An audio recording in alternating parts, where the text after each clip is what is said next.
funcionários que também da manutenção aqui do Instituto, que dão todo o suporte para a realização do trabalho. Obrigado.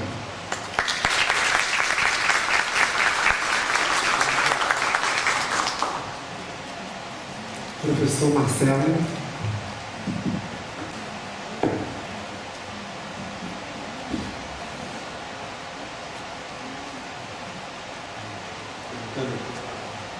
A nossa premissa falando que o tempo é nosso, mas a plateia. Olha, foi uma aula magnífica acompanhar agora do professor Paulo, e eu depois queria fazer algumas observações sobre ela, para fazer uma apresentação mais bem organizada. Tal como o professor Cláudio, também coordenando um laboratório de análise econômicas, históricas, sociais e estatísticas das relações raciais, o AES, e ele fica criado na dependência do Centro de Ciências Políticas Econômicas. Eu, como professor do Instituto de Economia, procuro trazer para dentro do debate sobre o debate econômico as questões relacionadas às relações raciais.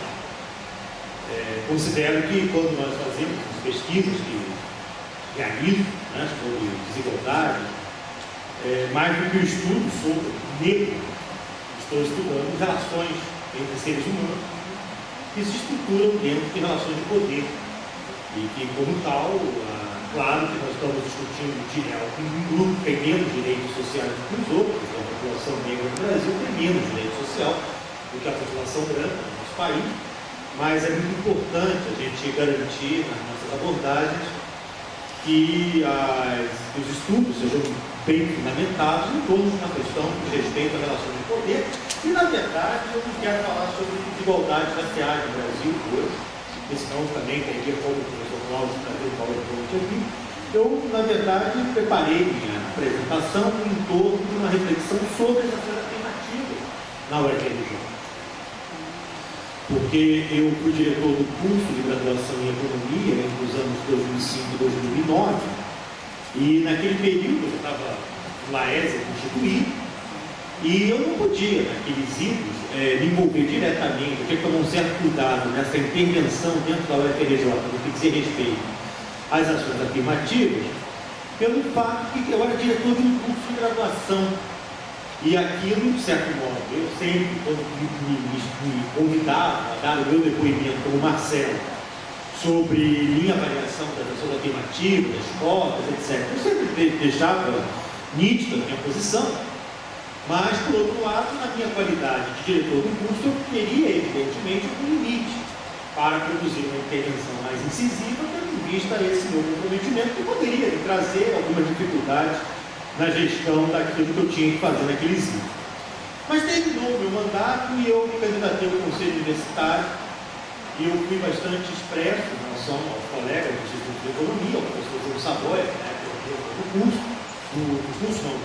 da unidade do Instituto, e falei a ele, professor, estou indo agora, candidato ao Conselho Universitário, claro que eu vou ter que fazer aqui uma intervenção do Conselho, analisando aqui os interesses da unidade, do Instituto de Economia, mas estou indo para lá para defender uma causa que eu acredito que já tenha ficado público, a todos e a todas, que é a causa das ações afirmativas.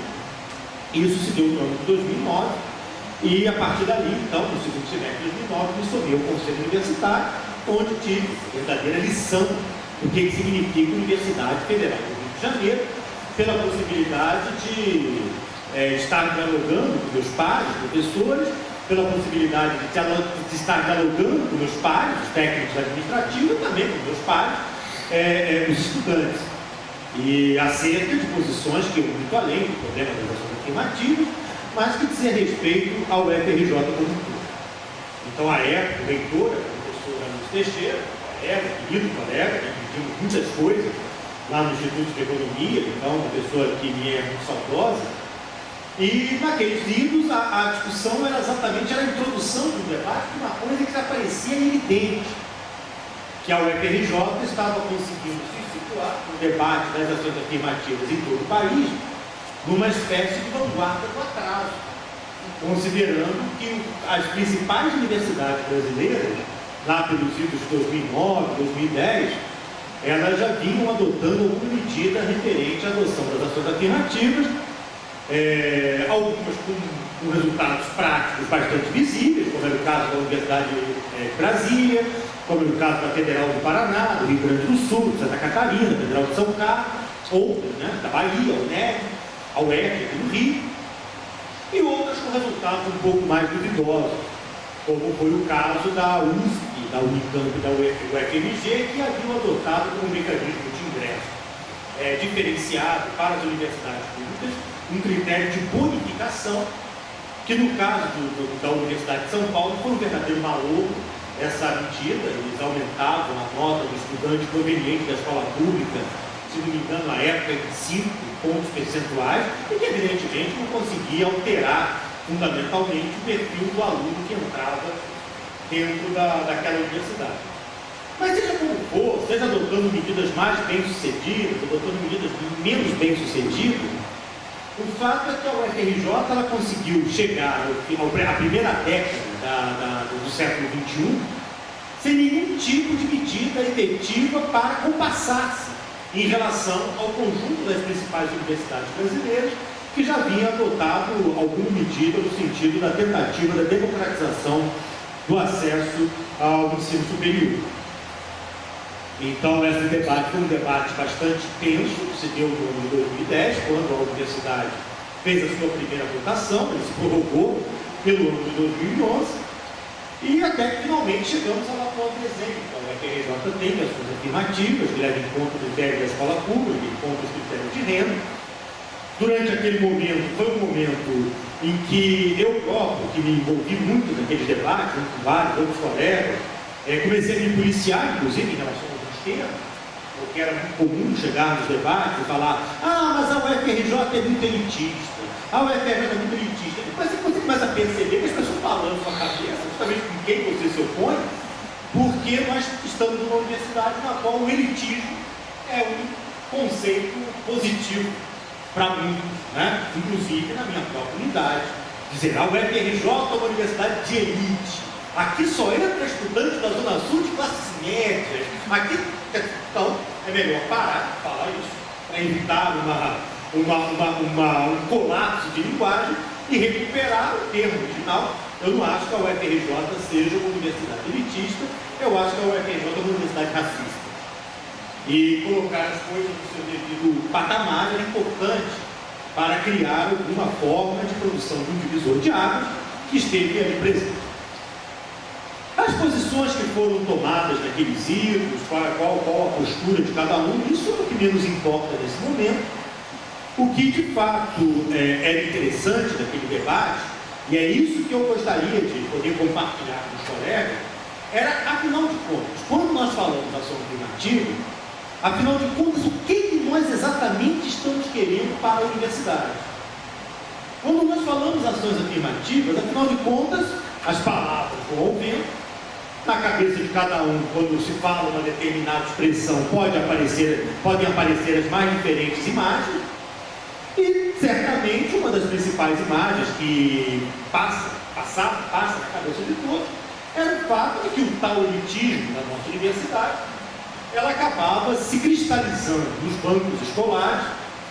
O fantástico paradoxo do filho dos mais pobres, o fantástico paradoxo de 90% dos estudantes pretos e pardos, que assim como o IBGE classifica a cor da pele das pessoas, né, estudarem nas escolas públicas, e quando chegavam na universidade, nas universidades, esse percentual se invertia. E aqueles que vinham da escola particular vinham para a pública, a escola pública do ensino fundamental predominantemente negra se tornava, e se torna ainda, infelizmente, predominantemente branca, sem refletir a diversidade do povo brasileiro. Então essa questão, eu acho que era uma questão consensuada para todos nós. Naqueles idos, 2009, 2010, 2011, estava bastante, era um termo convergente, o fato de que precisávamos democratizar o acesso aos bancos escolares no interior da UFRJ, porque os sistemas de avaliação existentes, eles eram critérios que ou afastavam os estudantes negros da tentativa da vinda para a universidade, ou eles criavam uma situação na qual, uma vez tentando vir, pura e simplesmente não passavam. Eu acho que nesse momento houve uma incompreensão básica das pessoas que à época, eu não vou dizer que todas, evidentemente não eram todas, mas uma compreensão equivocada do que estava sendo debatido na época pelo Conselho de Ensino de Graduação, com respeito, com carinho, né? Até na época a professora Belquista, tem outra saudosa, um papel que eu sou testemunho, foi um papel importante na condução do debate, tal como ele foi feito, porque ela ajudou fortemente a quebrar uma resistência vinha daquele setor, por assim dizer. E a questão fundamental era que os colegas do SEG, da comissão do vestibular, insistiam com a ideia de que, olha, o problema não é que o vestibular da UFRJ ele discrimina, o problema é que as pessoas se autodiscriminam, elas não vêm fazer o concurso. Mas esse argumento é um argumento inaceitável, pelo fato de que uma pessoa, para ela se autodiscriminar, e aqui eu vou falar como economista, existe um conjunto de informações que a sociedade, o mercado, enfim, enviam para essa pessoa, de tal maneira que ela vai pensar duas vezes antes de se inscrever, gastar dinheiro, se submeter a um processo seletivo extremamente desgastante, ela vai pensar duas vezes se realmente aquele é o caminho que ela tem que seguir, e ela acabava se autodiscriminando, não por algum efeito de autodistribuição, mas por um efeito evidente de que o nosso vestibular ele não era convidativo para que alunos que vinham dos escolas, principalmente da escola pública, alunos mais pobres, se candidatassem, daí dando aquele desequilíbrio. Mas se por um lado, o problema da construção das ações afirmativas da UFRJ ele se dava em torno da questão da diversidade, que é necessário que ocorra, que ainda há uma baixa diversidade nos nossos bancos escolares, mesmo apesar das ações afirmativas terem sido aprovadas recentemente na nossa universidade, né, não muito tempo, o fato é que havia um conjunto de outras questões que me pareciam tão ou mais importantes de serem discutidas e que, na verdade, reatualizam aquele debate anterior para o momento atual com uma força muito grande. Então, era comentado na época que algumas pessoas, comentando a época contrariamente às ações afirmativas aqui, que o fato é que não haveria, a ação afirmativa na UFRJ não poderia dar certo, pelo fato de que aqui nós não tínhamos laboratórios bem estruturados, bibliotecas, alojamento, alimentação estudantil. Mas esse debate ele era interessante porque ele, na verdade, ele não estava lançando luzes para o futuro. Olha, no futuro não vai haver a biblioteca, no futuro não vai haver o alojamento, no futuro não vai haver a assistência estudantil. Esse problema era um problema do presente. A UFRJ, com todos os problemas no seu processo processo de admissão para os cursos de graduação, o fato é que mesmo antes das ações afirmativas, 30% dos alunos que vinham para cá provinham da escola pública, ainda que eles estivessem muito mal distribuídos. Então, a própria divisão social do trabalho, a própria divisão de gênero do trabalho, a própria divisão racial do trabalho na sociedade brasileira para as profissões de nível superior, elas se expressavam dentro de cada curso. Então, nós tínhamos 30% de estudantes, mas esses 30% não estavam na medicina, não estavam na engenharia, estavam naqueles cursos que eram os cursos que eram as portas de entrada para os negros, os pobres, as mulheres negras. Não vou dizer quais cursos não têm necessidade nesse momento, mas até porque meu objetivo não é fazer um comentário sobre esses cursos. Meu objetivo era fazer um comentário sobre uma situação que era colocada que as ações afirmativas causariam e que, na verdade, só estavam sendo lembradas porque estávamos discutindo, afinal de contas, as próprias ações afirmativas. Então, para mim, aquilo é um argumento importante. Não é um aluno pobre do futuro que vai entrar pelas portas na UFRJ que vai enfrentar o problema da falta de estrutura. Mesmo o aluno pobre dos dias de hoje enfrenta uma dificuldade crônica de falta de estrutura, enfrenta uma falta de política, e essa falta de política não é decorrente do fato de que o bem te vi canta bem te vi. É um fato da natureza das coisas. São opções. Se nós temos um belo prédio da Petrobras instalado aqui nessa ilha, e se o alojamento ele funciona caindo aos pedaços, algo me diz que o problema não é exatamente falta de dinheiro, que faz com que os estudantes alojados tenham baixas condições de vida. se dentro do alojamento, se dentro das nossas políticas assistenciais, nós não temos o bandejão, ou quando temos, ele tem uma péssima qualidade, uma qualidade que deixa a desejar, não é pelo fato apenas de sermos uma universidade de terceiro mundo que as coisas são desse jeito. As coisas são desse jeito porque os alunos pobres e os alunos negros dentro da UFRJ vivem uma crônica situação de invisibilidade. E como tal, as ações afirmativas vêm para justamente trazer o problema para o problema ser enfrentado. Pontos bons para quem discute o problema das ações afirmativas. Porque se antes o problema era apenas conceder ao pobrezinho do estudante pobre, negro da escola pública o acesso à universidade, menos mal que diante desse debate nós consigamos não apenas dialogar sobre o problema que esse aluno mais pobre vai trazer para o UFRJ, esse futuro aluno mais pobre, mas os que já estão presentes aqui dentro e que acaba passando como uma realidade completamente oculta na medida em que temos uma universidade reconhecida e orgulhosamente elitista. Ouvindo aqui a palestra do professor Cláudio, eu fui procurando também aqui, presto muita atenção no trabalho, já não conheço de hoje, muita atenção ao trabalho que ele faz, e vou até me permitir fazer uma reflexão no que ele acabou de dizer. O professor Cláudio acabou de dizer, porque talvez algumas pessoas possam ter ficado, se eu falar, o ele está aqui do meu lado, vai poder dizer, não, pessoal, mas enfim, o que talvez o professor tenha querido dizer é o seguinte, turma, olha só. Vítimas de homicídio e de agressão sexual nesse país são negros, na sua maioria. As classes médias, quando acontece alguma coisa que os agridam, como eles são cidadãos, eleitores e contribuintes, basta espirrar que amanhã vai ter manchete no jornal, vai ter editorial no jornal, vai ter passeata contra a violência. 256 pessoas desapareceram nas UPPs desde que elas foram estabelecidas. E o Amarildo acabou criando comoção pelo fato de que coincidiu que o ocorrido ter se dado na interseção daquelas grandes manifestações que ocorreram em meados do ano. Como é que as agendas públicas são construídas? Quem é que tem direito à voz? Quem é que tem direito à visibilidade?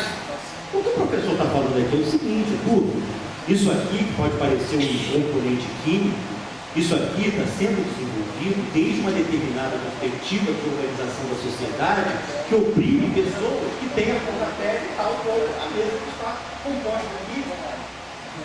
Porque até o momento, se nós conseguirmos elucidar 3% dos homicídios realizados no Brasil, essa é a estatística, são elucidados 3% dos homicídios, sendo que desses, nós estamos falando de uma população onde se mata 50 mil por ano, sendo que desses, cerca de 70% são formados por pessoas que têm as peles escuras. Então tem um problema ideológico, porque se a universidade é capaz de explorar os males profundos de nossa valorosa pátria, mas não consegue contribuir para enfrentar essa verdadeira patologia social, o problema é da universidade. O problema é que quando tem o mosquito voa, e assim, como o pau que dá em Chico, dá em Francisco, mosquito que pica o Chico, pica o Francisco, pode picar em Vigário Geral, pode ir lá na Barra, lá no São Conrado, dar uma bela ferroada no pescoço de lá que tem dinheiro. E o dengue não vai, é democrático nesse sentido, pode até ter morte no hospital, porque tá dançou. Então o que tem? Alguém aqui sabe o que tem que fazer? Alguém aqui decide o que tem que fazer durante a época da campanha da dengue? Vamos lá, pessoal. 1, 2, 3, agora. Não pode botar o pneu, a válvula de planta, né? Assim, não tem? O que é isso? A bacia, tem que não sei o quê. Olha, pelo amor de Deus, cuida do mosquito. Pelo amor de Deus, você vai sair também de casa. Não adianta você estar na favela. A dengue, no momento auge das epidemias do Brasil, talvez ela tenha vitimado 2.000 pessoas. Naquelas barras pesadas, pegou e devorou uma capital inteira, Salvador, Rio, talvez 2.000 pessoas, talvez uma escala assim, onde tenha ocorrido. São 50 mil homicídios que acontecem por ano. E a gente não tem as tais campanhas. Bom, vamos evitar, isso é uma patologia que mata, uma patologia, algo que sai de controle, falando seja do ponto de vista durkheimiano, quanto patologia social, seja do ponto de vista de saúde pública, que mata tanta gente, como um vetor único, ele tem que ser tratado na sua devida dimensão e entregue aos coronéis, e aí entregue a lógica das armas, ao invés de ser entregue a lógica do controle cidadão. Mas eu acho que o exemplo que o professor Cláudio traz para cá é um exemplo que, para além daqueles viajantes químicos, que particularmente nessas aulas de ensino médio já foram, professor, me desculpe, mas na sua prova eu seria reprovado, né, os elementos químicos aqui, né, enfim. Eu não tenho dúvida de que esse problema perpassa o conjunto da produção acadêmica da Universidade Federal do Rio de Janeiro, porque é dinheiro público investido. Mas quem governa as agendas de pesquisa das universidades? Quem determina as prioridades das agendas públicas das universidades? Dentro de uma discussão que pertence à sociologia, que pertence à economia, que pertence ao serviço social, que pertence às humanas, diria o senso comum.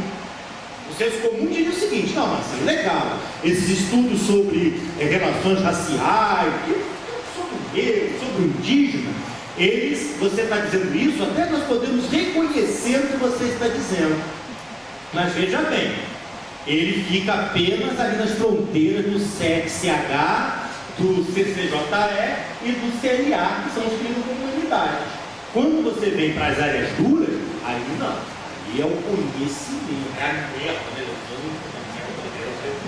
é o conhecimento, como se houvesse conhecimento de biologia, como se o processo de compreensão dos metilpropilenos lá, que é que esse composto existe, fosse outra coisa senão uma forma pelo qual o pensamento ocidental se apropriou de conhecimento sobre as moléculas, sobre as formas mais elementares da matéria, e deu a ela uma forma, mas essa forma, ao mesmo tempo que ela é ciência, ela está invada de biologia. As agendas acadêmicas de pesquisa realizadas na Universidade Federal do Rio de Janeiro, para limitar a minha universidade, elas estão invadas de biologia, e o problema passa a ser esse, porque às vezes uma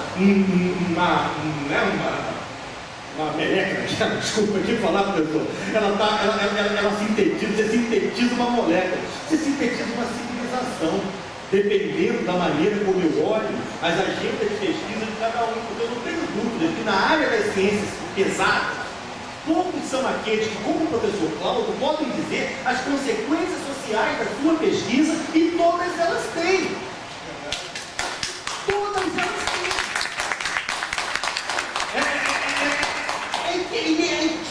É equivocado supor que alguma agenda de pesquisa realizada aqui dentro não tenha derivações do ponto de vista da estrutura da nossa sociedade.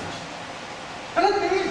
Ela tem se eu discuto o petróleo, ela tem se eu discuto o alumínio, ela tem, dependendo de como eu estude a parte dos sistemas de informática, ela tem o tempo todo, por todos os lados, ela tem respeito de biologia por todos os lugares.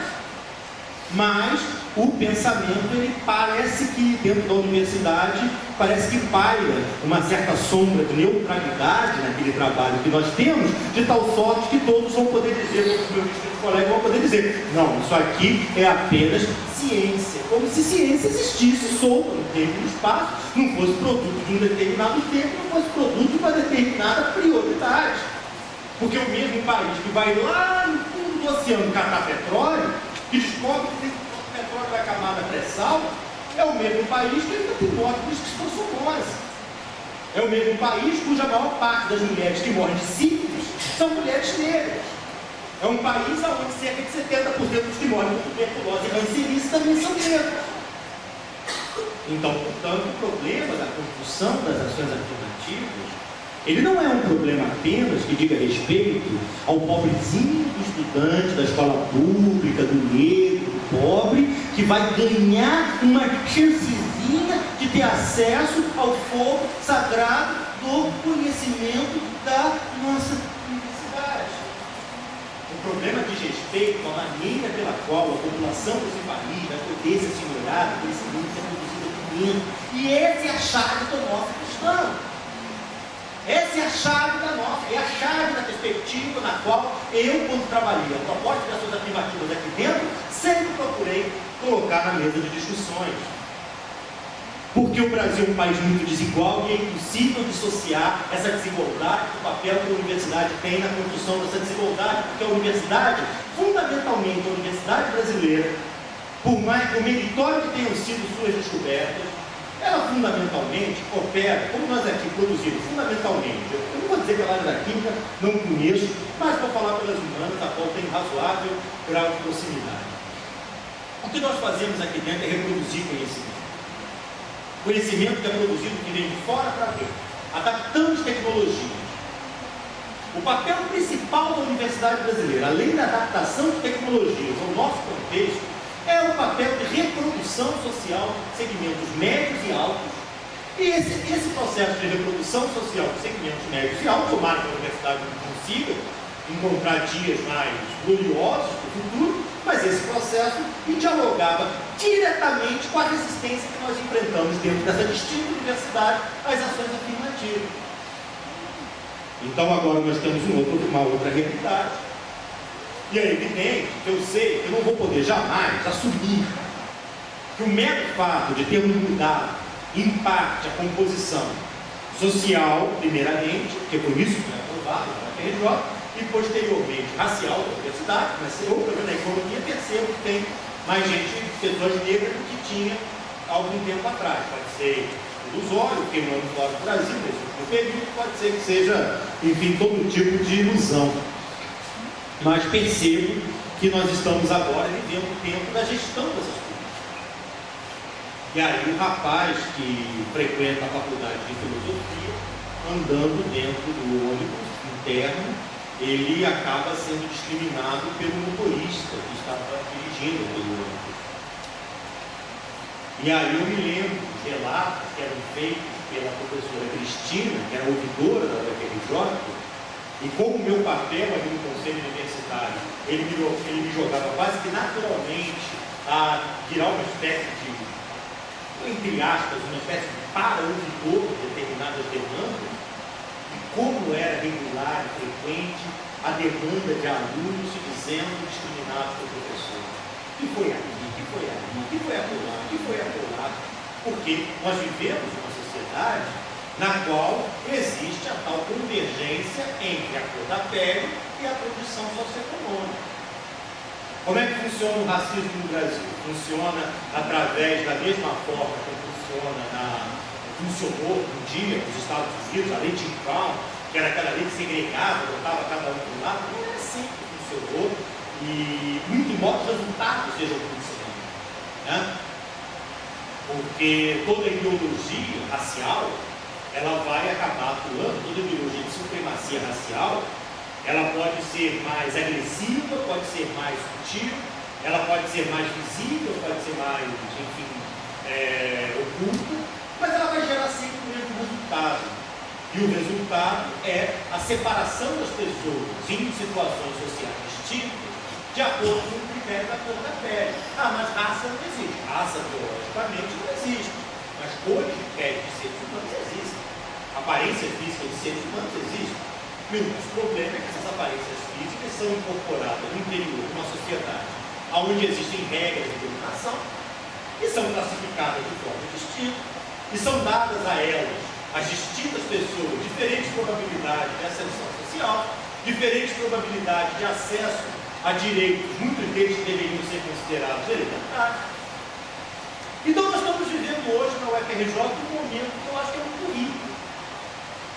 Porque se de um lado nós temos aqui uma trilha de riscos pela frente, temos uma trilha de riscos que na verdade não é nem o risco do conflito. Eu acho que também é algo que os editoriais dos principais jornais do país colocavam na época, né? Se adotar as ações afirmativas, o país ia virar uma guerra civil, né? Esperando alguns textos que foram escritos naquele período. E a universidade, então, é um campo de guerra que todo mundo ia sair batendo com todo mundo. Parece que essa hipótese hobbesiana, ela não se cristalizou. Mas tem outros riscos. Os riscos dos atuais beneficiários das medidas se ocultarem e acabarem deixando e fazendo aquilo que é bem típico no Brasil, né? O cotista é o outro. Eu mesmo fui beneficiado, mas quem sou eu mesmo? Não, isso aqui eu entrei aqui como buraco do encanto. É o risco. É o risco que nós temos de termos aqui dentro estudantes entrando para esta universidade com os limites ideológicos que eu menciono aqui na minha apresentação, e E esses alunos, ao invés de serem agentes da transformação, acabarem atuando como agentes da conservação, como está escrito nas estrelas. Nós temos o risco de começarmos a ter dentro da universidade também um crescimento das técnicas controlistas. Porque me assustei muito. Tem um ano nos Estados Unidos, eu voltei em setembro, começo de setembro, e me assusta a maneira como orgulhosamente incorporamos nos nossos corredores aquilo que na imagem que Michel Foucault é o panóptico, né? As câmeras onipresentes e a presença, a qual eu próprio pude, eu me escandalizei com aquilo, eu tive acesso à época a um colunista aqui no Rio de Janeiro, onde eu coloquei para ele a minha revolta, que é de montar aqui dentro do campus universitário guardas armados, a qual particularmente acho que disfarçatez tem limite e se aterrando do conhecimento. A crítica tem que ser a arma da crítica, não tem que ser a crítica, tem que ser a crítica das armas, não a crítica, as armas têm que ser tipo a pinhona. Mas de qualquer forma, o que eu quero concluir aqui falando para a gente é assim, temos riscos de todo tipo, uma elite como a brasileira, que não está acostumada a perder, não está acostumada a nunca perder. Então, portanto, eles são fortes, nós somos fracos. Eles são inteligentes, nós somos limitados. Eles têm o controle da situação. Nós nos movemos como formigas, uma planície governada por quem olha o mundo de cima como estuário, né? Atrás das cortinas tem infinitas cortinas e outras cortinas, infinitas cortinas. Nós estamos sendo o tempo todo colocados num jogo as regras não nos beneficiam, o campo não nos beneficia, a bola não nos beneficia, a trave não nos beneficia, a torcida não nos beneficia. E nós vamos ter que jogar esse jogo. E agora, o que a gente vai fazer? Eu acho que agora é uma questão de produzirmos internamente, aí falando, não sei aqui quando estamos externos da PRJ, e desculpe se faço uma fala voltada ao próprio mundo. Mas eu não tenho dúvida de que sobre cada um de nós, seja estudante, técnico administrativo, seja docente, seja pós-graduando, se coloca uma responsabilidade enorme, gigantesca de dar um seguimento àquilo que aprovamos há 2 anos atrás. Na época, quando nós aprovamos aquela medida, tal como ela foi aprovada, eu me senti em parte derrotado, porque a minha proposta envolvia o critério da aceitação das ações afirmativas para negros, teve a primeira votação, inclusive, onde isso foi votado, fiz questão, como vi todos os meus colegas docentes votaram contra, me levantei o braço, botei o pé, para eles gostam de, né, a gente, pequenininho vai brigar bem, né? Então levantei o punho, como aqueles atletas americanos, com a maneira que eu tive de protestar contra aquele desequilíbrio da visão do tempo. Mas de qualquer maneira, derrotado na minha. Porque as resistências à adoção de qualquer medida, até para os pobres em geral, elas realmente foram muito grandes, principalmente nos centros mais duros das ciências, mas não apenas, nas ciências humanas também, na verdade, os argumentos ideológicos poderosos que tentaram reverter as ações afirmativas, não brotaram do CT, não brotaram do CCS, eles brotaram de todas as áreas de humanas. Mas agora nós temos um desafio pela frente. Qual esse cenário aqui tem que esteja compassado com o desafio que nós teremos pela frente. E que desafio é esse? É dar curso a um projeto de democratização do FRJ. É de dar curso a um processo de mudança das agendas acadêmicas de pesquisa, de ensino, de extensão de nossa universidade. É de construirmos uma agenda que permita com que esses alunos que estão vindo através das ações afirmativas possam se sentir como se estivessem na nossa casa, na nossa comunidade, não como uma espécie de corpo estranho, corpos invasores, assumindo, roubando um pouquinho de conhecimento das deidades que frequentam esse espaço. E essa tarefa não é nada fácil. Essa tarefa não é nada fácil, não acho que a gente tenha motivos, fora o fato de estarmos vivos, fora o fato de estar... Funcionários que também da manutenção aqui do Instituto que dão todo o suporte para a exerção do trabalho. Obrigado.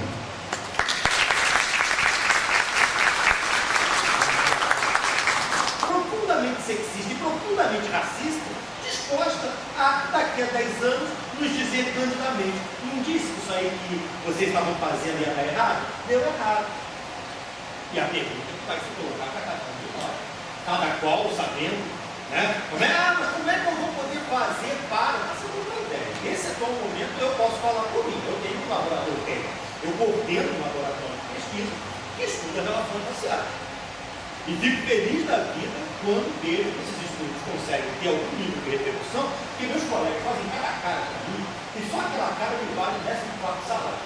Em termos de, fica aquela cara assim, meio apreensiva e tal, enfim, fiz um seminário de pesquisas do Instituto de Economia na semana passada, e um colega me pergunta por que eu estou estudando isso, porque a escravidão era uma coisa que era necessária e natural no desenvolvimento do país, porque eles são de obra, não digo nomes, tá? Seria respeitoso a esse colega, mas isso ocorreu, e eu, enfim, pude escutar que essa mentalidade não é uma mentalidade de Tomé de Souza, não é uma mentalidade do Abacá, é uma mentalidade que ainda frequenta os nossos corredores, e mais do que frequentar os corredores, ela é uma mentalidade ainda bastante influente junto ao meio que nós vivemos. Termino minha apresentação, enfim, com essa mensagem. Como dizia Deus, é o otimismo da vontade e é o pessimismo da razão. Né? Então, portanto, eu acredito que eu não estou aqui trazendo para cá palavras que não sabem. Eu acho que, pelo contrário, a história do nosso país ensina que todas as vezes que de pé escuro tentaram fazer alguma coisa, cortaram nossas cabeças, cagaram nossas casas e apagaram o nosso nome da história. Está aí Mariana Flores, João Vinagre, está aí uma barreira, está aí em Marighella, a lista é enorme, né? Então nós temos um motivo de sobra para termos muita prudência, agirmos com muita inteligência, agirmos com muito senso de perspicácia diante desse momento que se abre para nós, que é tão promissor por um lado, tão desafiador por outro e tão ameaçador por outro. Mas, por outro lado, se formos considerar que foi essa universidade há 10 anos atrás, 20 anos atrás, 30 anos atrás, onde sequer o termo estava colocado nem na mais humilde, no mais humilde departamento, falasse desse tema, você estava condenado a uma coisa, a um fascismo, que é professor.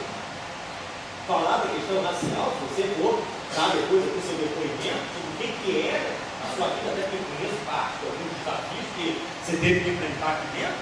Então, eu não vou dizer para vocês também, olha, saímos daqui chorando imenso para todos que a reitoria está distribuindo lá fora. Não, estamos vivos, estamos lúcidos, como eu mencionei a vocês. E esse ativo pode parecer pouco, mas com ele a gente pode formar tudo. Eu queria fazer uma propaganda pessoal, estou lançando 2 livros, né? É a Lenda da Modernidade Encantada, uma crítica ao pensamento social brasileiro sobre relações raciais e projeto de Estado-nação, editora CRV. E o livro 500 anos de solidão, estudos sobre desigualdades raciais no Brasil. Foram favorecidos pelo fato de que eu pude ficar 1 ano para o doutorado fora do país, a gente tem um tempo que usualmente costumamos ter, uma vez envolvido com as tantas atividades aqui dentro da UFRJ, do nosso trabalho, que se dá em condições que acho que todos sabemos para quem do que deveria. No dia 4 de dezembro, nós estamos organizando, no Campo Capitão Vermelho, uma atividade que vai ser, parece que já praticamente confirmada no auditório da Escola de Serviço Social, sempre ela, que vai envolver o professor aqui, Marcelo, e uma pessoa vai fazer uma fala em nome da Associação de Docentes, dos 5 pés, dos técnicos da UFRJ, Educação, da UFRJ, do DCE, e parece que os acordos já foram feitos e que vai haver. E na sequência, aos que quiserem fazer a aquisição do livro, estou lá está fazendo um autógrafo. O horário não está ainda confirmado, mas eu posso dizer para você, 17h30 esse debate vai estar começando, tá? A gente vai divulgar pela internet, etc. Mas daí poder contar com vocês lá, por conta de que cada palmo, cada segundo, cada milímetro dessa universidade, que possamos utilizar para a produção de uma reflexão sobre o que somos, para onde vamos, e principalmente para que possamos utilizar a serviço de uma universidade radicalmente diferente da qual nós herdamos, eu acho que ele é que tá?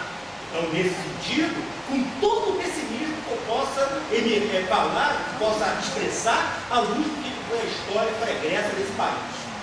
Eu não tenho motivo de dizer, para duvidar, de que teremos pela frente esses desafios, e esses desafios exigirão de nossa parte uma postura, um nível de engajamento, e, enfim, esperamos que consigamos, ao longo desses próximos anos, ter a suficiente capacidade, a suficiente esperteza, a suficiente malandragem para produzir essas transformações que no nível tão distante, tão complicado de serem produzidas. Muito obrigado à mentoria, muito obrigado à sua mentoria pessoal, claro, né? Sempre o animal, que é muito importante, a Paulo também, é muito importante na organização da atividade. E o que dá para dizer sempre ao final de uma palestra como essa é que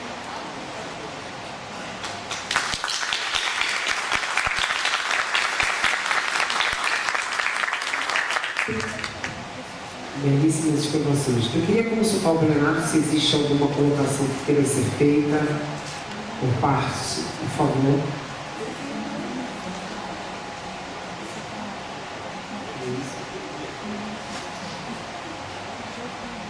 Boa tarde para todos, meu nome é Silene, eu trabalho na educação, na EducaEPET, e sou assistente social atualmente desempregado. Então é o seguinte, quando eu fiquei muito surpresa quando eu cheguei aqui pela manhã, pelo quantitativo de pessoas, uma coisa que me chocou bastante. Um tema que eu acho muito importante, que todos deveriam se preocupar, e infelizmente, assim, poucos se tocam com o tema, né? Então, em cima disso, quando a gente fala em relação a ações afirmativas, quando o professor Cláudio Cerqueira, né, falou, não, porque eu vim de uma escola, quando ele ficava falando, eu pensando, ele falando, eu vim de uma escola pública, eu falei, pública deve ter vindo, porque no segundo ele terminou de falar, sabe, tem muitas pessoas que estão, sempre o FRJ, U, universidade, quando falam, não, mas eu vim de colégio particular, eu vim de colégio público, que público é esse? É um público sem qualidade ou um público com qualidade, né? Aí a gente fica naquela. E em cima disso, quando falamos em ações afirmativas, políticas de cotas, eu sou moradora da Cidade de Deus, e em 97 nós montamos um pré-vestibular comunitário. Nos associamos ao PPNC e fizemos um pacto, conforme as pessoas fossem entrando nas universidades públicas ou privadas, retornassem para fortalecer a base. Eu fiz o meu papel, eu fui a primeira aluna lá da Cidade de Deus, desse pré-vestibular, a ingressar. Consegui uma bolsa integral pela PUC-Rio. Fiz a prova da UFRJ, tomei chumbo. Mas consegui entrar para a universidade. Então, um trabalho que nós desenvolvíamos lá no pré-vestibular comunitário de 97 até 2006, que infelizmente o prefeito da época não autorizou mais o uso dos espaços públicos para que os cursos acontecessem. Então, uma coisa que me incomoda bastante, porque as pessoas se preocupam com relação às ações afirmativas ou políticas de cota, só se incomoda quando diz respeito à cor da pele. Se você trabalha no Pedro II, a vaga do seu filho está ali, aguardando por ele. Ninguém questiona. Se você trabalha numa Fundação Bradesco, a vaga do seu filho já está ali. E outras instituições. Por que só incomoda? Ah, porque é o preto, porque é o favelado, porque é o assim, é o assado, que as pessoas se incomodam. Ou então, olha, o que você está fazendo aqui? Conheço inúmeros casos de professores que chegam, você está fazendo o que aqui? Você tem que parar de estudar e vai lavar a panela, vai ser empregada doméstica. Para muitos é como se fosse um empurrão, para outros cavou o buraco e jogou a pessoa direto, sabe? E em cima disso, uma coisa assim que me preocupa bastante, é que a população negra, infelizmente, uma grande quantidade ainda se vê inferior aos outros. Eu sempre falei, eu sou aposentada, não sei o que eu quero. Bato de frente, entro numa loja, não tenho dinheiro para comprar, mas eu quero experimentar, qual é o problema? Não é uma loja que está vendendo, não, eu entro. As vendedoras ficam me olhando de nada, eu falei, querida, você pode me entender? Eu quero essa. Experimento, não levo nenhuma. Mas tem outras pessoas que nem entram nessas lojas, que se sentem inferior, não tenho dinheiro, não vou comprar. Mas é um direito nosso de ir, e vir. Sabe que muitos, não, porque eu sou inferior, eu sou preto, eu sou assim, eu sou assado, eu não quero nem saber. É de grátis ou é pagando, eu tenho dinheiro, eu vou, eu ando, eu converso, eu falo com A, falo com B, falo com C. Mas é assim, infelizmente, muitas instituições, um grande número, ainda, como o professor Marcelo começou a falar a respeito dessa invisibilidade. Cadê esse povo negro dentro das universidades? Até tem, num determinado curso, um número maior, em outros quase nenhum, mas depois dessas políticas de cota as coisas estão avançando, estão caminhando. Não está do jeito que nós queríamos que estivesse, mas está acontecendo. Então é só isso. Mais alguém?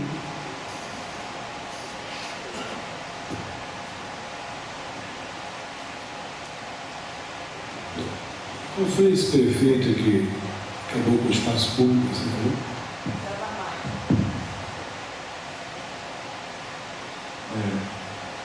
Boa tarde. Eu gostaria de parabenizar os professores, que meu nome é Ronaldo, eu sou Moutinho, e eu dou aula de inglês aqui na universidade já há mais de 25 anos, não sou da universidade. E algo que me tocou muito foram algumas palavras que os senhores falaram: visibilidade, criatividade, paixão do professor, humano, véus, desdobramentos e ousadia. E uma coisa que me chamou muita atenção também é que vi uma exposição muito séria. Olha que eu tenho andado por essa universidade aqui.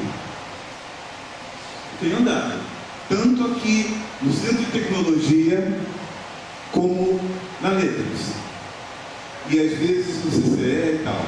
Agora, eu percebi a seriedade, e isso é importante, porque essa fala se une muito com o que a colega falou ali, que os negros sofrem um problema de psiquismo seríssimo. Existe um problema patológico no negro, que falta de estímulo, falta de vontade, isso é algo que não é tratado, não é tratado. Então, essa mulher negra, esse homem negro, que não conhece a sua história de vida, que não conhece a história do negro, e que não conhece a sua realidade, quando ele chega aqui dentro da universidade, ele em pouco tempo ele começa a reproduzir o mesmo sistema, que entra em contato com o que o senhor falou sobre justamente dessa não criatividade. Então, o que vocês abordaram aí é de uma complexidade que eu estou assim fascinado, mas não fascinado no sentido do oba-oba. Eu estou fascinado com a seriedade de que é necessário realmente nós encararmos.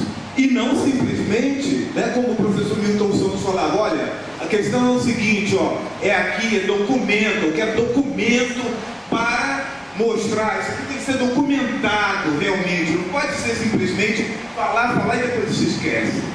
Então, essa minha emoção não é uma emoção vã, é uma emoção de sentimento e de perceber que que eu já tive vários laboratórios aí dando aula para professores, para alunos e tal, e quando eu vejo o professor Cláudio com essa postura, eu falo assim, gente, salvou, maravilha, porque quando a gente dá aula para os professores aí, a gente percebe que está totalmente desassociada essa questão do humano.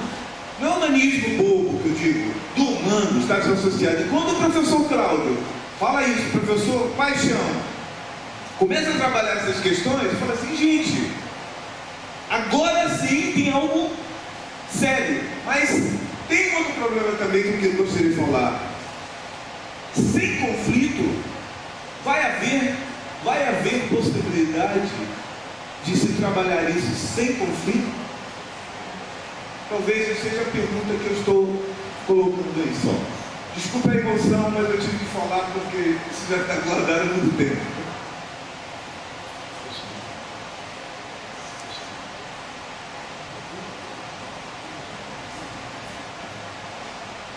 Boa tarde, meu nome é Silvana, eu sou jornalista da UFERJ, que é o Sindicato de Professores daqui da UFRJ. Queria fazer uma pergunta aos dois debatedores, porque no dia 20 de novembro, foi o feriado, Dia da Consciência Negra, todas as imprensas, aberta, fechada, jornal impresso, televisão, rádio, mostraram cenas de arrastão na praia. O feriado da Consciência Negra, em que a sociedade é convidada a pensar sobre as questões, né, que são tão caras para a gente, estava com pessoas apanhando da polícia, né, e aí você via muito claramente nas imagens brancos que estavam se sentindo ameaçados por negros, como se aquele espaço não pudesse ser um espaço de negros também, né? Então os brancos estavam com seu território ameaçado por arrastões.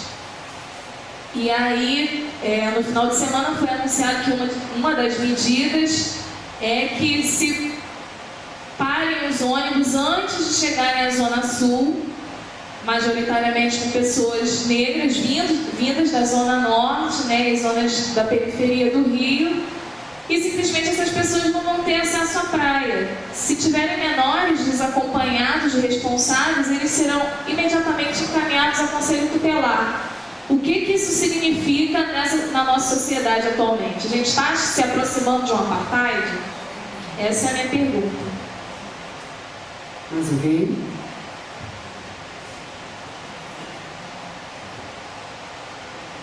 Boa tarde, Ronaldo Correia. De história, princípio de história, finalizamento do espetáculo que você faz como professor.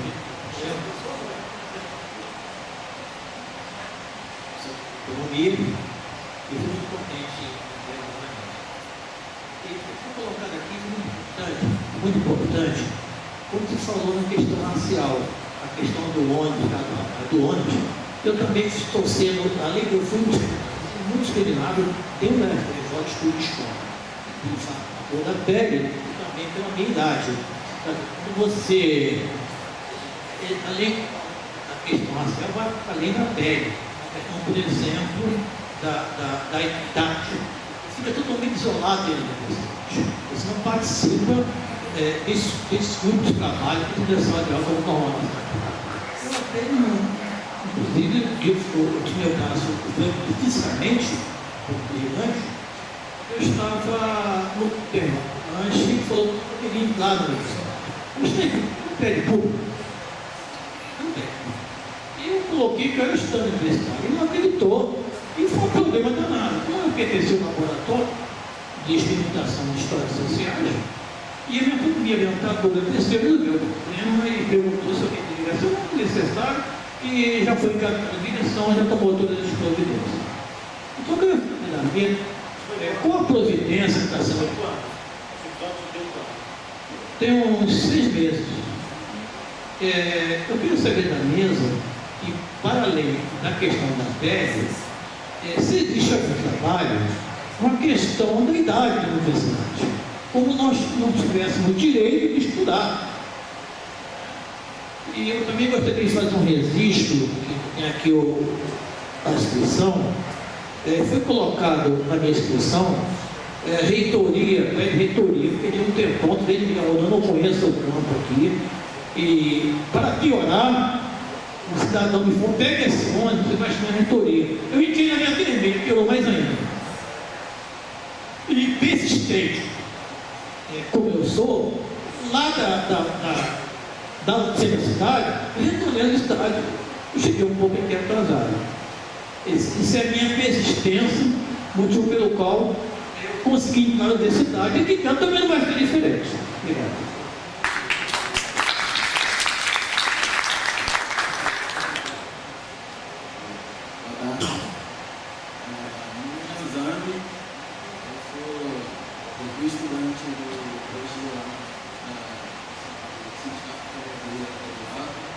Aproxima mais o microfone, só um pouquinho. Sou estudante do pré-vestibular da UFRJ, do sindicato, e uma dúvida que eu tenho sobre as parciais é o seguinte: eu fui estudante do colégio público, né, e do estado do município. E, assim, na minha opinião, como a cota racial, ela a cota social, ela é levada para os estudantes do colégio público, tá, beleza. Eu acho que os colégios de qualidade que hoje em dia, o segundo, Cefet, né, e outros colégios do governo, eles são muito. Você chega lá dentro, você observa lá dentro, a maioria dos alunos são alunos da elite, alunos da elite, sim, entre aspas, né? Filhos de papai, tudo, né, que os pais têm condições de pagar o colégio, mas na verdade eles estão tudo estudando lá, né? E eu acho que assim, eu queria saber de você, pastor, qual é a sua opinião sobre por que o governo não bota na cota social, a cota, né, na verdade, assim,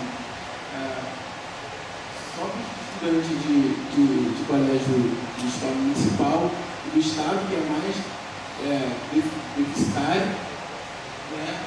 E por que os estudantes, sei lá, do Pedro II, por exemplo, eles não concorrem junto com os estudantes de escolas particulares, já que o ensino da escola particular e do Pedro II é o mesmo comparatório. Assim,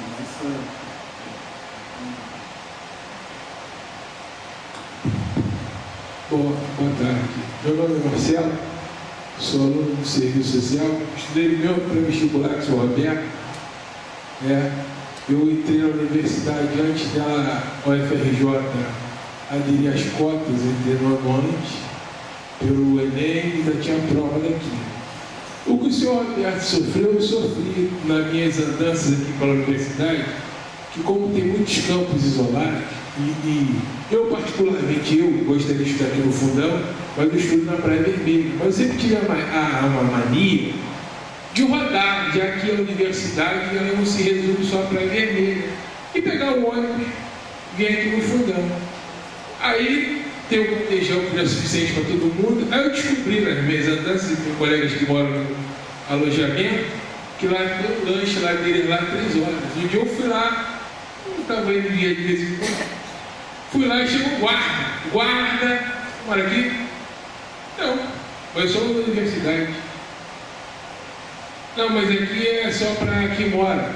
E os terceirizados? Tem direito a comer, eu não tenho, por quê? Não, você não mora aqui, eu discuti com você como se identificar. Eu falei, não, eu não tenho a carteira.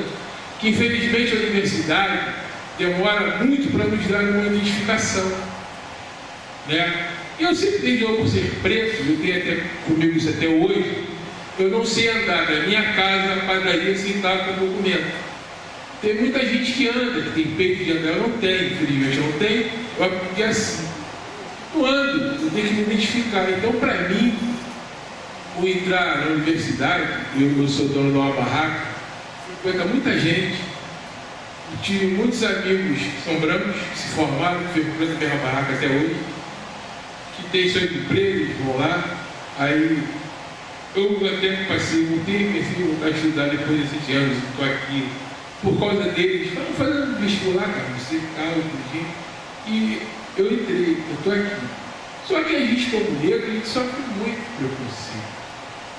O que o professor falou é uma coisa que, infelizmente, às vezes a gente tenta viver, e, infelizmente, a base da pirâmide, ela nos pega, porque a grande maioria de gente como nós, excluídos, que ficam nos apertando. A própria maioria dos PMs hoje são pretos, na hora que para negão! Isso é fato. Parece que o policial deixa de ser preto. Ele está vestido como policial, mas não preto, e ele não trata o cidadão. Não, para aí, negão. A gente também tem que subverter esse negócio. O cara tem que ver a gente como negro, tá? Pode ser suspeito, mas a gente tem que ser bem tratado e não marginalizado. Como infelizmente nós somos marginalizados. Obrigado.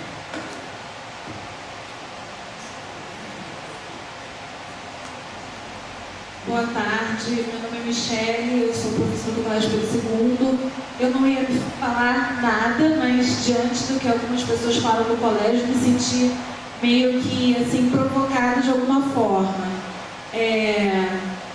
Eu sei que existe também, né, o Pedro II, por ser uma escola pública, existe uma variedade de pessoas de diferentes lugares do Pedro II, mas o que eu acho que é interessante lembrar é que nós recebemos alunos por sorteio, né? Quando o Marcelo falou sobre a UFRJ e a questão da elite na UFRJ, né, de ser uma universidade elitizada e algumas pessoas encararem isso como algo positivo, existe isso também no Colégio Pedro II, né? Algumas pessoas se perguntam, nossa, agora nós recebemos tantos alunos assim do Jacaré, como às vezes eu vejo alunos que vêm do Jacaré e de outros lugares também, nós recebemos.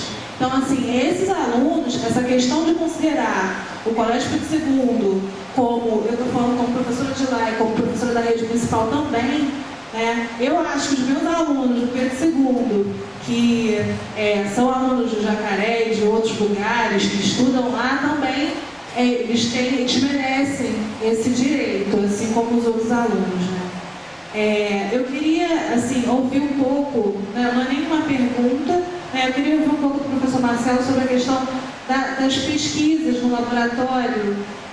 O senhor falou sobre, eu anotei aqui, mas agora me esqueci, isso. Eu queria saber um pouco mais sobre as pesquisas, porque eu senti no final da fala uma preocupação em relação aos próximos anos, né? E em relação às questões à questão das cotas, e assim, eu pensei, ficou um ponto de relação na minha cabeça. Será que existe algum dado que faça com que o professor tenha esse tipo de preocupação? Enfim, alguma coisa que desperte essa preocupação? Então, assim, é isso, sabe? Eu acho que eu vejo meus alunos lá e fico muito feliz e satisfeita por ver um Pedro II diferente, sabe? Quem começa? Bem, eu vou falar de vários temas, né? Por exemplo, eu, quando mencionei que eu escolhi Pedro II, uma coisa engraçada, né? Porque quando eu entrei em Pedro II, meu pai, ele é nordestino, né? E ele foi veterano da Segunda Guerra e era motorista de caminhão, né? E quando eu entrei em Pedro II, virei para ele e falei assim, pai, passei por Pedro II, entendeu? Aí ele virou para mim e falou assim, pô, Cláudio, não sei como é que vai ser, eu não tenho dinheiro nem para comprar teu uniforme, entendeu? Porque o negócio está bravo, entendeu? Eu estou fazendo aí uns viagens, tudo, minha mãe ganhava também muito pouco, né? Nós morávamos, eu moro até hoje em Maria da Graça, e foi uma situação assim que, quando eu falei para o meu pai e para minha mãe, eles não tiveram assim uma exata dimensão, até que você está tendo o Pedro II, eles só falam, pô, o uniforme é caro, os livros vão ser caros. E, por exemplo, na minha época, eu entrei no Pedro II, eu ganhei todo o uniforme. E eu me lembro que o grande problema da pessoa que entrou comigo é que não tinha sapato, né? E aí o exército, na época, doou as botas. Tanto é que aquela bota do exército eu fazia tudo. Eu ia para o baile, né? Eu gostava de dançar James Brown, né? Eu gostava de Black, né? Então, aquela bota, eu limpava ela, eu usava ela direto, a pessoa até encarnar, era a única coisa que eu tinha. Eu ia para a faculdade. Em vez de ter uma bolsa, eu tinha um saco, né? Que era também do exército. E os livros eram uma caixa escolar que depois eu tinha que devolver, né? Para outro colega usar. Então, o governo tem que ter essa preocupação de investir nos mais pobres, entendeu? Eu não me lembro exatamente naquela época, acho até que era um governo militar. E eu vou falar uma coisa aqui que talvez algumas pessoas de esquerda não vão gostar, mas eu fui mais apoiado na ditadura, entendeu? Do que fui apoiado na democracia aqui na UFRJ. Não estou dizendo que não fui apoiado e não sou apoiado, mas eu, quando estudei, eu sabia, eu não tinha ideia, por exemplo, que muitos estavam sendo torturados, que muitos estavam sendo mortos, entendeu? Eu não tinha essa ideia. Eu estava vibrando porque estava dentro de um colégio público da dimensão do Pedro II, né? Pra você ter uma ideia, quem era meu professor de educação física? Arnaldo César Coelho, né? Eu não tenho estudador, era meu professor, foi meu técnico, né? Tinha professor Cantão, né? Quintela, gente de altíssimo nível, professor tive aula de literatura, né? Tinha laboratório. É exatamente esse tipo de colégio que eu gostaria que hoje a UFRJ, na democracia, fizesse melhor que os militares, né? Desse um banho, arrasasse com o Pedro II, fizesse um colégio aqui dentro, para a gente ter orgulho, e que fosse o acesso às pessoas do entorno e os filhos de funcionários, professores, como eu sempre venho falando, porque eu acho que eu cheguei onde eu cheguei, foi graças a Pedro II, entendeu? Agora, foi um momento, né? E talvez muitos da minha geração estejam por aí, né? Você pode não acreditar, o técnico de futebol, né? Paulo Autório, Paulo Cavalo, era o goleiro do time, né? Ele era louro, tudo bem, mas ele era com o pé. O Álvaro, ou vários outros que eu ainda me lembro mais do pessoal do futebol, que eu sempre fui muito ligado, eu era atleta. Isso é outra coisa que nós não estimulamos aqui no campo, era tentar também trazer esse pessoal todo das comunidades e colocar para fazer esporte, para competir, para melhorar a saúde, melhorar a rede. Não é simplesmente colocar um depósito de gente, entendeu? É criar projeto de vida para as pessoas, né? Isso eu percebi claramente quando eu fui para os Estados Unidos. Me desculpe, eu não tenho uma visão diferente do Marcelo, eu penso igual a ele em muitas coisas. O Marcelo é um cara extremamente profundamente ligado na área social, eu sou da área tecnológica. E, às vezes, a maneira como eu olho as coisas, eu sou um pouco contundente, mas eu não sou excludente. Entendeu? O que eu quero dizer é o seguinte, quando nos Estados Unidos, o que eu observei, eu fui na sede dos pateras dele, esse que você falou, eu fui na sede do pessoal que já estava ativo, que era um matador de branco. Entendeu? Eu conversei com todo mundo, você não imagina com quem, mas por que eu fui tratado assim? Porque eles, primeiro do que eu, sabiam que eu era o primeiro negro da UC Berkeley. Entendeu? E eu tinha, às vezes, eu ficava meio constrangido porque eles me apresentavam como americano, porque eles achavam que eu jamais ia voltar ao Brasil, né? E quando eu ia na casa deles, o nível de vida deles era muito maior. Eu fui na casa do chefe da almoxarifada, que aqui minha esposa me deixou mentir, o padrão de vida da casa do chefe da almoxarifada da minha universidade, pô, ele tinha 5 carros. Tem outros colegas meus, sabe, negros, que o carro que era assistente dele tinha um BMW. Então, não dá para ter um parâmetro de comparação. Hoje eu chego aqui e entendo que a gente está preocupado em coisas mais simples, mas a gente deveria pensar um pouco além. Isso é a minha visão. A gente tem que pensar na questão da educação e exigir do governo projetos e políticas para o nosso povo, né? E essa questão que ela falou ainda há pouco, do apartheid, tudo, eu vou colocar vocês uma situação, porque eu acabei entrando nessa área criminal. Eu sempre olho para as coisas e vejo no crime uma razão, né, que muitos acreditam na maneira de ser. E eu vou dar um exemplo para você. Essas mesmas pessoas que têm nojo, por exemplo, das pessoas que estão fazendo arrastão, eu não concordo com arrastão, de forma alguma, mas eu entendo que aquelas pessoas estão ali, né, mal informadas, desesperadas, precisam passar por um processo de reeducação. Mas essas mesmas pessoas, elas moram nos prédios dos auditores fiscais, que não tem nenhum branco, nenhum negro naquele grupo, que roubam milhões, tiram dinheiro a rodo, milhões. Todo mundo mora ali, frequenta, anda de barco, anda de avião, ninguém fica chateado. Então esse é um comportamento que nós temos que entender. Outra coisa, hoje de manhã eu vi um excelente trabalho da Polícia Federal que apreendeu um avião com 500 quilos de cocaína. Esse é o ponto principal que eu coloco em cima do nosso povo, a questão da droga. E você veja bem, foi um helicóptero com 500 quilos de cocaína pura. Eu estudo muito isso. 500 quilos de cocaína pura vale em torno de $500 mil. E isso vai gerar, quando ela for purificada, sem falar em transformar em crack, só pó, tá? Pó, em que o teor de cocaína vai ser em torno de 10%.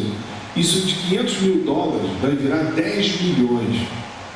Né? Veja bem, o helicóptero pertence ao filho de um senador, que é o dono do clube que vai ser campeão do futebol brasileiro.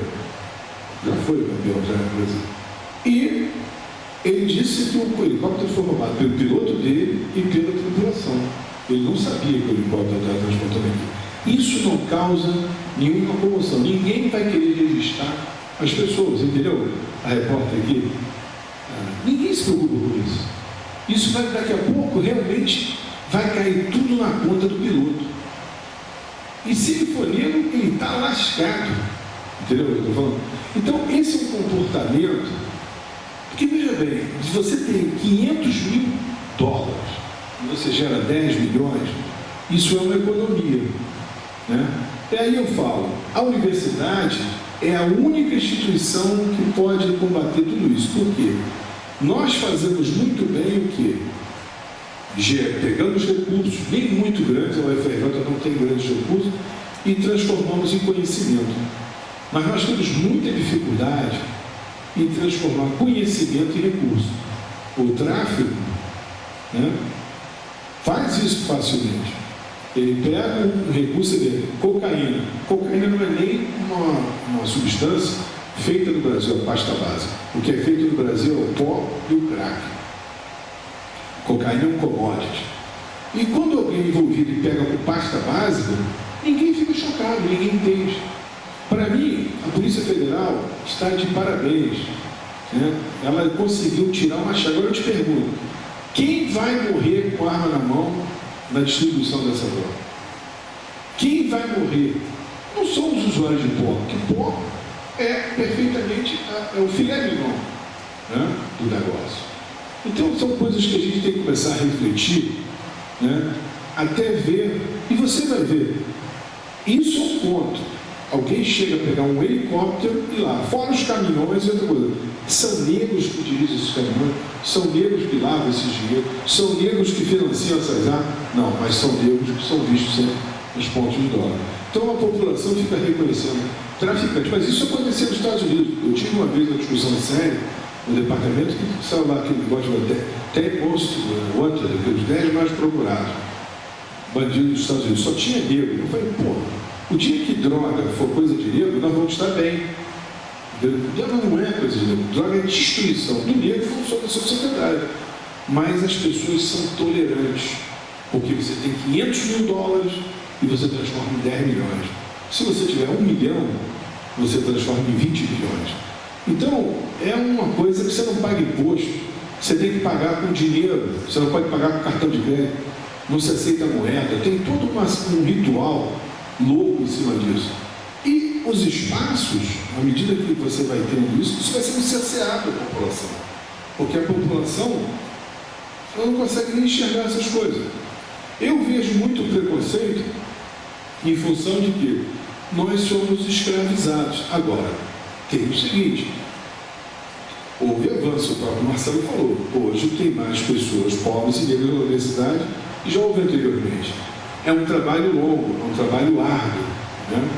Eu sei que você estava falando na Cidade de Deus, né? Eu vim de uma escola, eu também vim.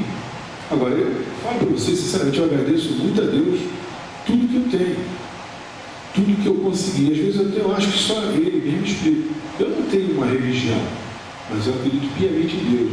E vou te dizer mais, quem me colocou, eu só comecei a ter noção disso tudo, né? Quando foi em 1994, que uma aluna minha não foi ingressa no curso porque não tinha perfil. E ela foi negra, era negra, né? E ela foi direto ao Ministério Público Federal. E eu acho que isso, às vezes, os negros não fazem. Procurem seus direitos. Chuta a porta. Dá uma cabeçada. Entendeu? Não é uma violência não é isso que eu estou falando. É no sentido construtivo. Ela, a aluna, me mostrou isso. Eu respondi uma comissão de sindicância, né? Eu ia ser posto para fora da universidade porque eu estava denegrindo a universidade. Posteriormente, né, tive um laboratório de doping, né, que todo mundo acha uma panaceia, né? Eu acho uma coisa terrível. Algo que o governo investe 6 milhões todo ano, constrói um prédio de 100 milhões, eu estou pedindo um colégio de 2, 3, e só serve mesmo para proteger a Nike, a Umbra, a Adidas. Está entendendo? Por que não criar uma central toxicológica para recuperar os viciados? Nesse trabalho, o serviço social, assistente social, não vai faltar emprego. Não vai faltar a oportunidade de curarmos, tratarmos essas pessoas. O controle toxicológico tem que ocorrer até porque você vai dirigir carro. Não vou te pedir dirigir carro. Mas se você quer cheirar cocaína e dirigir, você tem que pagar um seguro alto, meu amigo. E se você bate com o carro, é muito bom. Quem vai fazer os exames? Quem vai fazer a coleta? Tem tantos nichos de negócio, né, em que a universidade não indica, porque já tem as verbas carimbadas aqui dentro. É o dono do DOP, é o dono da engenharia, é o dono do não sei o quê, e as pessoas acham que são inferiores. Não são, né? O meu grupo mostrou isso claramente, não para eles, né, mas até mesmo para mim e para a sociedade. Está ali, fazem o que quiserem, né? E nós treinamos pessoas, nós interagimos com o exterior. Nos Estados Unidos, eu fui discriminado, sim, tá? Mas também fui muito apoiado. Né? Eu não tenho nenhum problema com o povo americano, brancos, negros, sempre fui muito bem tratado. E eu acho que essa situação reflete muito nisso que estamos aqui. Primeira coisa que vocês vieram falando, nós precisamos acreditar em nós mesmos. Eu fiz um evento aqui, no final do ano passado, essa sala aqui ficou com 700 pessoas, né? E eu hoje estou mais entusiasmado de estar aqui, não é pela qualidade, quantidade, pela qualidade das pessoas que estão aqui, que querem ouvir. E vocês são disseminadores. Se eu estou errado ou certo, por favor, me digam. Eu também não sou dono da verdade. Mas eu não aceito a situação de que somos inferiores. Eu não aceito a situação que somos marginalizados e vamos submeter a qualquer forma de apartheid ou de processo discriminatório. É uma coisa que eu não aceito. Eu prefiro morrer. Entendeu? Eu parti mesmo, deu. Essa é a minha visão. Jamais. Agora mesmo eu tive um problema, tentaram tirar uma bolsa de um aluno meu, eu viro a mesa, entendeu? Eu vou para a comissão, eu sou uma pessoa aqui que muita gente não, assim, acha que eu sou maluco, acha que eu sou... Pelo contrário. Entendeu? Eu sou uma pessoa que eu me sinto muito feliz com as minhas origens. Eu tenho orgulho de dizer que sou negro. Entendeu? Ah, você não é negro, você é marrom, bombom, cacete. Você é um preto de alma branca. Porra, entendeu? Quando uma pessoa fala isso para mim, eu tenho pena da pessoa. Essa pessoa não tem noção nenhuma de civilidade e de entender qual é o problema. Agora, eu sei que a universidade quer o que é melhor. E nós somos os melhores. Agora, tem que ter oportunidade. É por isso que eu acho que tudo isso que foi feito foi muito importante. O ProUni, o ReUni, as cotas, o Ciência Sem Fronteira é algo fantástico, né? Mas, se a gente não tiver uma política de coesão e acreditar de nós mesmos, nada vai mudar, com certeza.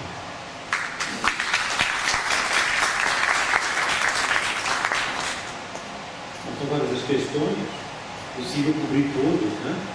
Eu acho, tentar aqui perceber que algumas questões podem ser eixos, outras de outras. Bom, eu fiz a recomendação da leitura do Francis Fanon, que fala da questão do negro se sentir inferior. Tem um livro muito interessante chamado Alma, Peles Negras, Peles Negras, Máscaras Brancas, e que nada, isso é uma tese do doutorado que ele foi reprovado, né? E o Francis Fanon, ele é das Antilhas, né? E ele fala nada desses processos de colonização interna, e nada que o racismo, ele, como qualquer outra ideologia de dominação, ele implica um processo como se de tomada da alma mesmo, da mente do ente colonizado, de tal maneira que esse ente colonizado passa a se sentir não apenas interior, mas se sentir que pior do que a sensação de interioridade é a sensação de incapacidade. Você não pode se mover, então o mundo se naturaliza. Então, esse processo de colonização mental, que é o que acaba acontecendo, ele não é apenas o negro que enfrenta esse tipo de situação, também nas relações de gênero, né? Quem é que educa o machismo? Não é o homem que geralmente vai lá e vai lá e bate, e xinga, e faz o que quiser com as mulheres. Geralmente é uma mulher que educa uma pessoa com essa personalidade. E muito provavelmente tem muitas mulheres que acabam também muitas vezes convergindo desse tipo de postura. E a mesma coisa vale para os negros, a mesma coisa vale para muitos outros grupos discriminados. Porque nós temos um segmento do interior da sociedade que vivemos, brasileiro, e domina, tem um controle da ideologia. E o que nós estamos fazendo é um trabalho contra-hegemônico, um trabalho de construção de um novo marco ideológico, teórico, para que as pessoas possam superar aquela etapa de um mero conformismo em relação à realidade que elas vivem, de tal maneira que elas produzam um pensamento crítico. Então, de certo modo, eu posso dizer para vocês que o que eu falei na minha exposição, na primeira parte, era tão somente isso. Era a necessidade da universidade começar a produzir um pensamento crítico. Eu recebi uma grande lição das ciências humanas no Brasil, quando vi que os grandes expoentes, não os grandes, mas boa parte, um número grande de pessoas que eram professores titulares, pessoas já com bagagem, com livros escritos na área de humanas, assinaram um manifesto contra as ações afirmativas. Então, eu pensei, puxa, Marcelo, olha que legal, finalmente eu descobri para que servem as ciências sociais. Elas servem para formar ideologias, para produzir essa matéria-prima tão preciosa, né? Uma matéria-prima tão invisível, mas tão preciosa. Então, para que serve a engenharia? Para fazer a ponte. Para que serve a química? Para fazer o reagente químico. Para que serve a medicina? Para gerar lá uma vacina, para gerar lá a cura. Para que serve a ciência social? Para produzir a ideologia que torna o mundo social normal. E aí foi também a minha grande decepção, a minha grande tristeza, quando eu começo a perceber que esta forma de pensar o mundo, que não reconhece que existe uma coisa nesse mundo capitalista chamado racismo, e que o racismo tem um papel fundamental na estruturação do mundo tal como nós conhecemos. Aí você vai dizer, não, diverge disso a direita. Não, no Brasil, fascinantemente, também setores mais progressistas acabam divergindo desse ponto de vista com algo que me parece tão óbvio. O sistema capitalista é um sistema malvado, ele explora as pessoas, divide as pessoas e utiliza a cor da pele como um instrumento de produzir um exército de estado de reserva, de produzir um número de trabalhadores adaptáveis para trabalhar nos setores que ninguém quer trabalhar, né? 25% da força de trabalho feminina negra trabalha como empregada doméstica. É um segmento que forma 70% do contingente, um contingente que, evidentemente, sabemos da dignidade do contingente de empregada doméstica no Brasil, é uma ocupação com pouco grau de prestígio social, é uma ocupação na qual a pessoa está diretamente subordinada a relações paternalistas de poder, enfim. Então, acho que algumas questões que foram mencionadas aqui, elas podem entrar dentro dessa chave. Nós estamos fazendo hoje, eu acho que esse seminário, os trabalhos que eu faço, a pesquisa pelo Laesa, ela está bem enquadrada dentro de uma perspectiva contra-hegemônica. O sistema capitalista no Brasil em si de várias mazelas, e dentre outras, o racismo é uma delas. E esse dentre outras não significa dizer que seja uma variável menor. Ele é uma variável muito importante. Não é possível que você tenha no Brasil, anos após anos, o Instituto Ethos faz aquela pesquisa sobre o perfil de cor e classe dos dirigentes das maiores empresas, 500 maiores empresas. E desde 95 esse estudo é realizado, desde 2005 até hoje não muda. É 5% no máximo dos altos executivos e geralmente empresas norte-americanas, né? Quando você pega nível de gerente, aumenta um pouquinho, 7, 8%, quer dizer, então é um sistema que sabe classificar as pessoas de acordo com o pé, o que é muito coerente com o sistema de escola.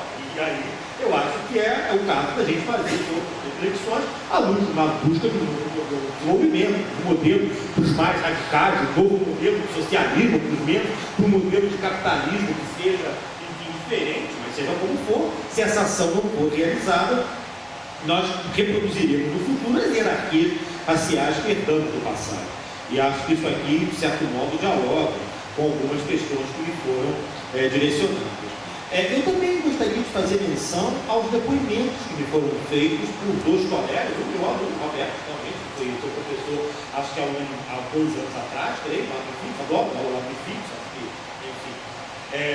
Os problemas que as ciências sociais enfrentam não são derivados dos seus alunos, pelo contrário, eu acho que o problema ali está colocado em outro patamar, mas eu fico impressionado, olha, eu estou juntos aí, né, agora, dando depoimentos. Eu fico abismado com esses depoimentos que foram feitos pelos dois colegas e acho que deveria, esses depoimentos feitos por eles, chegar ao Conselho Universitário. Porque eu acho que estamos falando de uma questão extremamente séria. Porque eu não sei se eu vou ter que voltar minha palestra toda ao início, aí a plateia agora está falando sozinho, que ele diz respeito ao seguinte: quando eu digo as ações afirmativas tensionam ao FRJ no seu conteúdo, no conhecimento que produz, e também da maneira pela qual ocorrem, pela qual ela briga as relações entre os diferentes.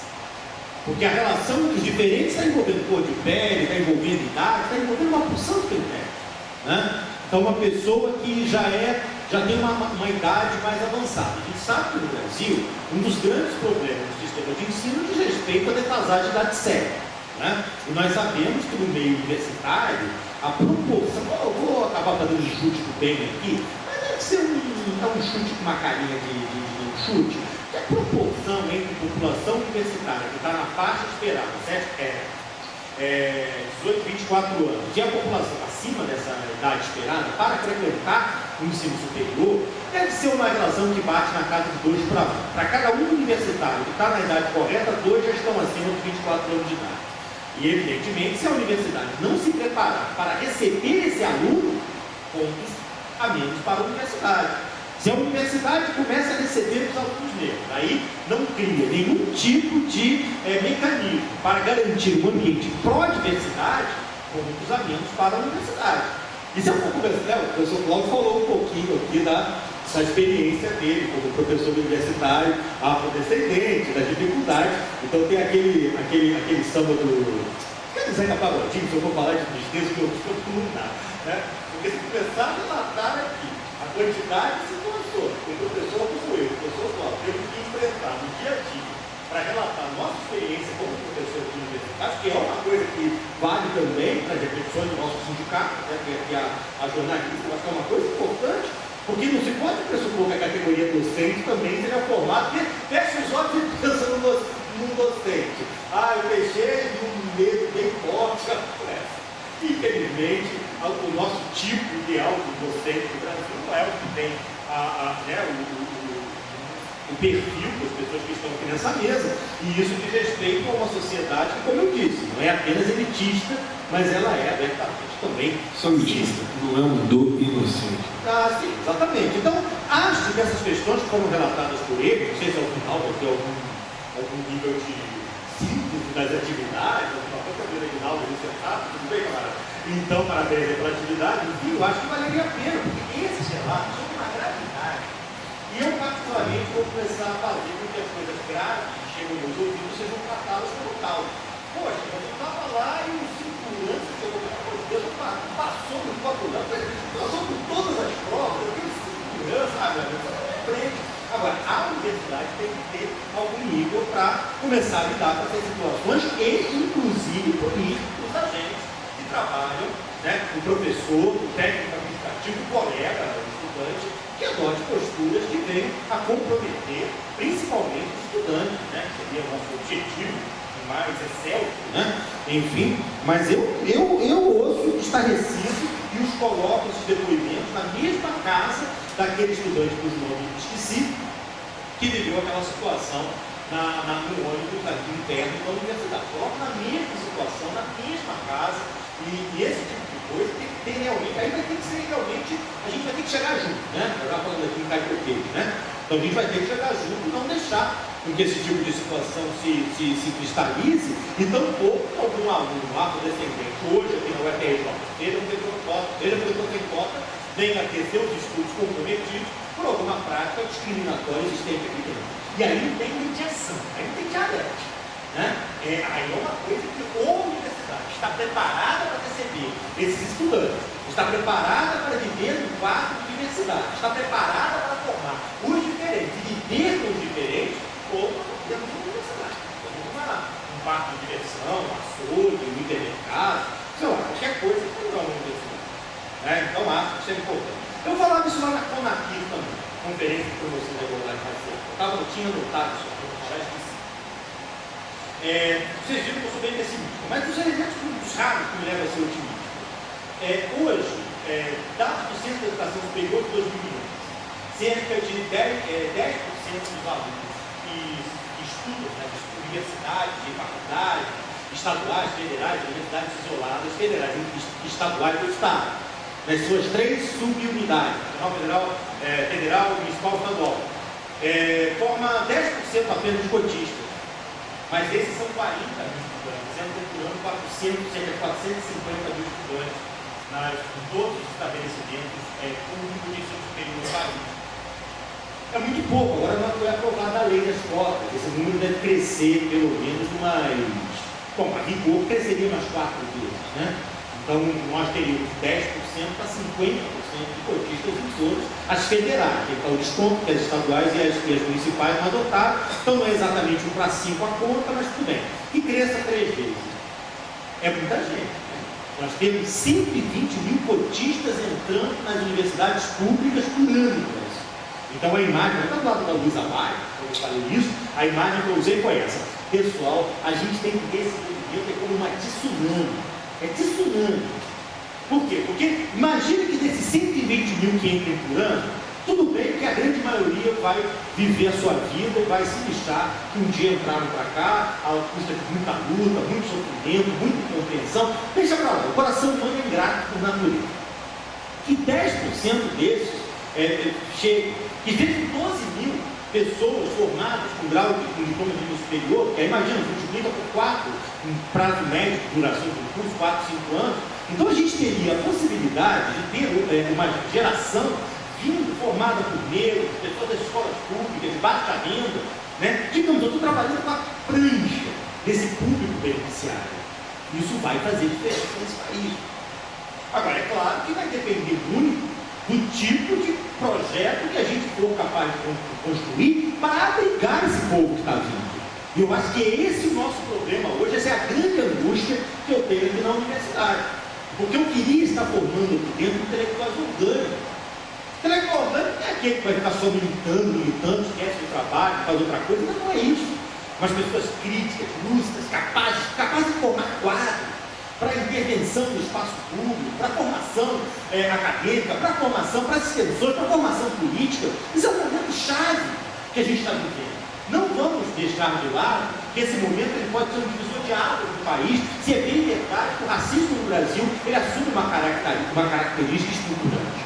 Então, esse sentimento, essa dimensão estratégica que ele tem lá da Cidade de Deus, já pensou? Vem uma galera de lá, e ainda é um, é dois, é três, mas vem uma galera da Cidade de Deus formada nos cursos de ciências duras, de ciências sociais aplicadas, mas tudo com capacidade de intervenção no espaço público, enfim, cada um sonha à vontade, né? Mas eu particularmente acho que isso é possível. Não quero ser otimista, eu apenas digo que isso, do ponto de vista prático, é possível e é o nosso desafio para os tempos atuais. Só para concluir aqui, em termos de perguntas que me foram dirigidas, eu recebi uma aqui dizendo da questão das cotas, se municipal ou estadual. Quando nós aprovamos na UFRJ, pela primeira vez, as políticas de ações afirmativas, a escola federal não estava contemplada. Até desculpa aqui para a colega, para Michele, né? Elas não estavam contempladas. Elas foram contempladas por uma ação judicial, pelo que me é dado lembrar, né? Já faz algum tempo do Conselho Universitário. Eles ingressaram aqui por conta de uma ação judicial. E justamente a partir dessa ação judicial, que foi revotada no Conselho Universitário no ano de 2011, foi revotado no Conselho Universitário qual seria a nova política da UFRJ, que junto com não seria possível, razões legais, separar a municipal e a estadual da federal, razões que eram consideradas legais, eu vou entrar no mérito, se criou o critério do corte de renda, que a princípio deveria dar ao aluno indistintamente, né, considerado o critério de renda, tá certo. Eu particularmente perdi essa votação, porque eu defendia que fosse adotado junto ao critério social o critério também puramente racial, que seria exclusivo, só raça, só renda, só escola pública. A minha proposta era que fosse feito um mix, e que envolvesse esses vários critérios, dando conta das várias formas de discriminação existentes no Brasil. E aqui, fazendo até um gancho com o que foi o início da minha fala, relembrando que quando as ações afirmativas nascem, elas nascem como uma agenda do movimento negro. Mas tal como no velho conceito de Marx, né, da classe que de em si vai para si, né, então também parece que o movimento negro teve uma grande capacidade de, para além da sua capacidade mais imediata de obter um ganho para o grupo ao qual teoricamente representaria, de projetar essa demanda para grupos que estavam muito além. Então hoje você tem no total, agora os dados vão me falhar na memória, mas acredito que dos 40 mil cotistas, que são os dados da minha, 44 mil cotistas, meu dado de referência do Centro de Educação Superior, com um critério específico por cota racial, era na casa dos 15 mil, o que daria ali na casa de um terço. Quer dizer, então uma demanda que começa como uma demanda específica do movimento negro, que transcresce e passa a abranger um público mais amplo, envolvendo escola pública, critério de renda. A escola pública é a principal forma de acesso às ações afirmativas no Brasil. Elas correspondem a cerca de 70% das vagas em ações afirmativas. Elas são o critério da escola pública, o que bota por terra todo aquele argumento de que vai criar divisão, de que o branco pobre não vai se beneficiar, e de que o pobrezinho do garoto da favela, que é negro, que não vai ficar de fora.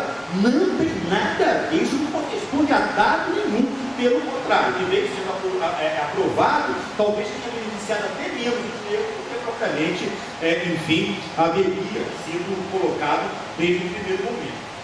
Então, pessoal, eu vou passar a palavra agora aqui para a coordenadora da mesa para poder fazer as considerações finais. Foi uma tarde instrutiva e agradável para mim, né? Eu acho importante a gente conseguir construir espaços onde esses debates sejam feitos, seja dentro da comunidade do UFRJ, seja uma comunidade do UFRJ lida no seu sentido mais amplo.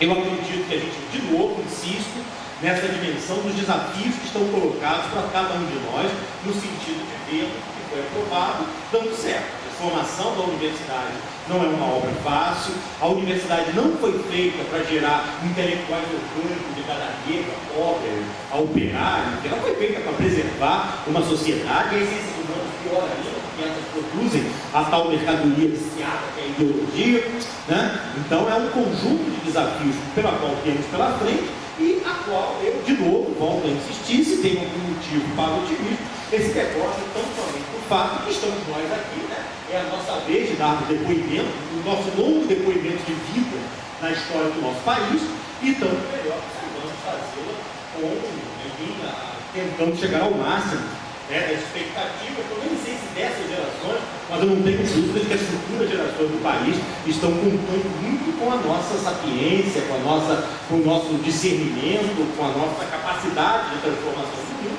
porque o que está em jogo, isso aqui é um país.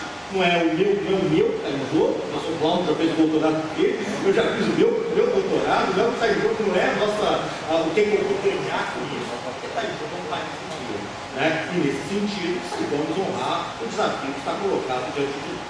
Muito obrigado, passo agora aqui a palavra para a mesa.